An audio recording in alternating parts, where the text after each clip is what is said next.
Eh bien, comme je suis resté sur ma faim avec le R16, je fais un nouvel essai en vitesse de coupe 1200 mm, plongée 250 mm pour des passes de 2 mm, mais cette fois monté sur l'outil ER11. Eh bien, on va voir ce que ça donne au niveau ressenti. Pour le faire, le ressenti, bien sûr, je fais du visuel, hein, je regarde mon mandrin, comment il se comporte, si je vois saccade, mais je pose aussi ma main sur la Makita pour ressentir les moindres vibrations. Comme ça me donne bien un ressenti complet entre le visuel et la vibration elle-même. Voilà, donc c'est parti pour 1600 mm en avance. Non, c'est 1200, oui, 1200 mm, pardon. 250 en plongée, dépasse de 2 mm. Fraise droite dedans, 4 par 22 mm. Voilà, démarrage du travail. Je vais tâcher de faire des vitesses variables. Je pense que je vais mettre une vitesse de 4,5, 5, je pense.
Et bien voilà, et bien mon premier ressenti est que déjà ça tourne rond, il n'y a pas de vibration parasite, la coupe est nickel.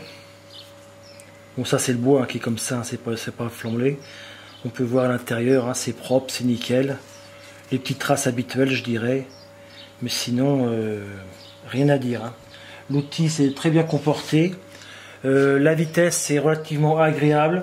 Et en ayant manipulé le curseur de vitesse au fur et à mesure du travail, j'ai pu remarquer que la position 5, 5,2, c'était bien. C'était bien pour cet outil, pour cette matière-là.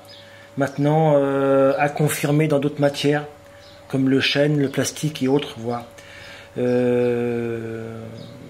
Non, voilà, c'est tout ce que j'ai à dire. Franchement content, le R11, bah écoutez, rien à dire non plus. Le seul regret que j'ai, c'est que c'est un R11 avec une queue de 6, mais voilà, c'est tout, c'est purement pratique, le côté pratique pour moi. Voilà, donc prochaine étape, et ben, dans d'autres matières, je pense que je vais conserver ce genre de paramétrage pour les futures coupes dans du sapin, du moins, avec cet outil-là. Je vais me marquer dans mon abac. Et voilà. Merci d'avoir regardé la vidéo. Je vous dis à bientôt pour d'autres essais sur d'autres matériaux. Allez, bye bye. Bon, et bien, comme je suis un peu têtu sur les bords, je fais une dernière passe, mais cette fois-ci à 1600 mm minute d'avance, 300 mm en plongée, mais avec des passes de 1 mm 5. Toujours avec le R11 et la petite mèche droite de 4,22 qui va bien. Voilà, c'est parti.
Eh bien écoutez, c'est parfait, rien à dire.